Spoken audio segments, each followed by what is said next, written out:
વડોદરા મહાનગરપાલિકાની ચૂંટણીના મંડાણ થઈ ચૂક્યા છે, ત્યારે વિવિધ રાજકીય પાર્ટીઓ દ્વારા પ્રચારના શ્રી ગણેશ કરી દેવાયા છે, તો કેટલાક ઉમેદવારો સામે અપપ્રચાર પણ શરૂ કરી દેવામાં આવ્યો હતો.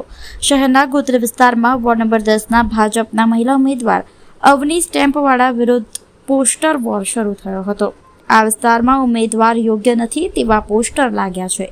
શહેરમાં ઉમેદવારો સામે વિરોધ જોવા મળી રહ્યો છે. નારાજગી ખૂબ છે, પરંતુ ખુલીને સામે આવી રહી નથી. ત્યારે કેટલાક લોકો આ રીતે બેનરો થકી પોતાની નારાજગી વ્યક્ત કરવાનો પ્રયાસ કરવામાં આવ્યો, અથવા વિરોધીઓ પણ કાવતરા કરી શકે છે. શહેરના વોર્ડ નંબર 10માં ગોત્રી અને ભાયલી વિસ્તારમાં લાગેલા પોસ્ટર હાલ ચર્ચાનો વિષય બન્યા છે. ગોત્રી વિસ્તારના 4 રસ્તા ઉપરના સર્કલ ઉપર બેનર લગાવવામાં આવ્યા હતા, જેમાં અવની સ્ટેમ્પવાળાના ફોટો ઉપર ચોકડી મારીને નીચે લખ્યું છે કે ઉમેદવાર યોગ્ય નથી. આ ઉપરાંત અન્ય એક બેનર પર લખવામાં આવ્યું હતું કે આ વાક્ય લખીને કટાક્ષ કરવાનો પ્રયાસ કર્યો છે.